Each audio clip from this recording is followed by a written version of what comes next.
Yeah, no, Alan, I suppose the main memory from your international career anyway was scoring what proved to be the winning try against Argentina in the World Cup in 2003. But that was obviously a bittersweet moment because you picked up that awful shoulder injury in the process.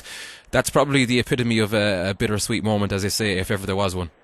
Absolutely. I think, first and foremost, to be selected in that World Cup was an amazing feeling, and I was just so excited going to Australia, and to be picked then for that game. I'd come off the bench against Romania and against Namibia in the two earlier pool games, but to be picked to play against Argentina was a massive boost for my confidence. And looking back on it, and people often ask me about it, if I could change, would I?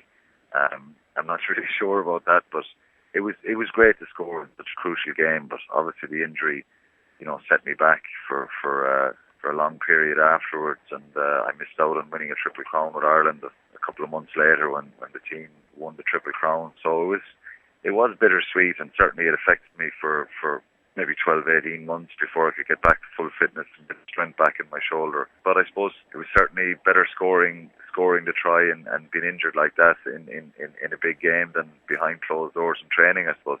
Yeah, absolutely. But Alan, would your international career, when you reflect on it, would it be a regret? Because to be honest, you didn't have a whole lot of luck when it came to playing for Ireland.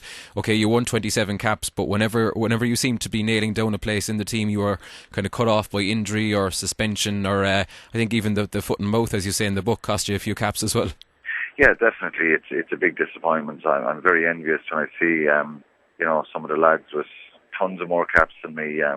But I count myself lucky as well. I think I look on the positive side of it. I've been involved probably the most training caps. If there was caps given out for training sessions and squad sessions, I'd certainly have the most for the last 10 years.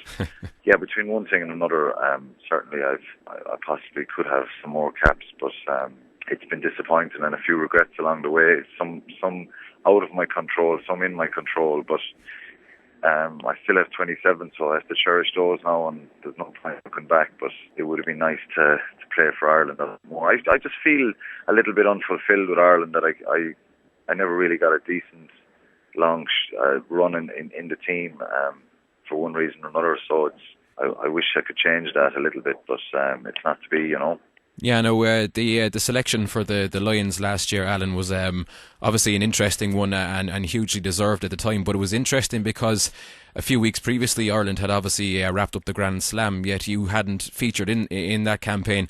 Were you anyway annoyed with Declan Kidney after that? Because, I mean, Ian McGeechan had deemed you good enough to go on the Lions tour, yet Decky obviously thought you were kind of surplus to requirements for Ireland. Well, I was frustrated that I wasn't on the team, and that's a good thing, because it shows that I care about it, and I'd have a very good relationship with Declan, and he understood my frustrations. But the guys who were ahead of me were playing superbly. David Wallace, Jamie Eastlipp, Stephen Ferris, and Dennis Leamy was on the bench. So there was unbelievable quality players ahead of me. So there was comfort in that I had to understand that the guys ahead of me were playing really well, and they were really world-class players. So it was understandable from my own point of view that the only way I was going to get into the team was through injury. And but I came back after the Grand Slam, and I was close to him. I suppose I felt somewhat a part of that Grand Slam, even though I didn't get to play. I trained with him and was with him the whole way through. But I came back, and it's always brilliant like that when I've had disappointments over the years with Ireland, to be able to come back and play with Munster again and get the opportunity there. When I came back after that, I got my form back, and I had a good run of form, and obviously in the quarter-final against the Ospreys, we all played well as a team, and it helped everyone individually and collectively, and to be picked for the tour was just unbelievable after that.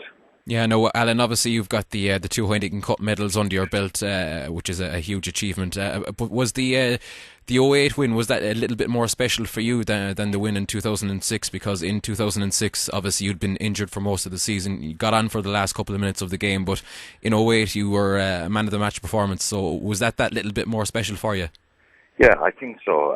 Certainly in '06, coming back off the bench after the injury, I was just so proud and relieved, I think. And it was really special, of course. But to play in the 2008 one and just to play the full game and be involved, I felt I played more of a part, if you know what I mean. And I played the quarter-final, semi-final and final and the pool game. So I felt that, it was a really positive season for me, and my form was really good all year. Alan, obviously one of the main issues in the book, and as you alluded to it earlier on, was the 2009 Heineken Cup semi-final against Leinster, and I suppose that infamous incident with Leo Cullen. But obviously that was the first time, in the book, was the first time you really kind of went into it in depth. Was it difficult to write about? It wasn't really. I found it, I won't say enjoyable, but certainly putting it down on paper and giving my side of the story. Really, I suppose I wouldn't like to be remembered for that for the rest of my life, really, for my rugby legacy, if you like. But it was a major incident and something that created a lot of attention, and with the whole selection on the lines, and it was bad enough losing the semi-final to Leinster, but to have to deal with that afterwards was a massive thing. It had a big bearing for a few months afterwards in my life and affected me badly, and I suppose I've learned a lot from the whole incident, and I've had to move on from it. Leo was great about the whole thing, and I think Leo felt there was no intent for me to go after his eyes, and that was the comfort in that, the way Leinster supported me as well, and there is massive rivalry between the two clubs, and certainly they supported me as well. And I think, look, it was an incident that the camera showed us to be worse than what it actually was, and but it was a careless situation I got myself into, and certainly I'm not proud of the fact, but I wanted to try and explain. Well, people asked me what was going on in my head. There wasn't a lot going on in my head, really, and just to kind of move the player out of the way and just grab him and pull him backwards because he was trying to get at our ball and stuff. And it was, I suppose, it's been well documented. And to speak about it in the book was,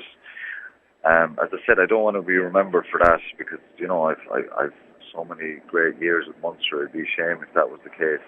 I was really pleased to get back with Munster the following couple of months later and play again. I think the biggest disappointment for me since has been last year's season, which was a bit flat for Munster, and we lost in the semi-final at the Magners and the Heineken Cup. It would have been great to win something last year, but that wasn't the case. So it was a disappointing season last year, but obviously I'm just at this stage in my career, I'm just trying to enjoy every time I get a chance to pull on the jersey with Munster, and I'm hoping for more success, please God. Yeah, no, I think a lot of Munster fans will be wondering, Alan, how long more will we be seeing you pulling on that Munster jersey? I know you probably haven't made a decision yet, but will we be seeing Alan Quinlan in a Munster jersey next season? I'm not sure yet, Paul, to be honest. I think I'm just going to try and focus on this season, and just every time I get a chance to play, because there's huge competition in Munster now with a lot of young guys coming through, and in the last number of weeks you could see the strides some of the younger players have made in the Ulster, Australia, Llanelli, Dragons game. To win 3 out of those 4 was a phenomenal return, and those guys show that not alone are they players for the future for Munster, but they're players for now. And there's massive competition. So I'm just going to concentrate now and try and do the best job I can for the team when I get the opportunity, and just keep working hard. I think that decision will probably happen sometime in the new year. Obviously, when I maybe talk to the coaches and have a good think about it. But for the moment, I'm just trying to focus on playing with the team and getting onto the team first and foremost, because, as I said, there's massive competition there, and I certainly don't expect to be on the team or don't take my place for granted at any stage.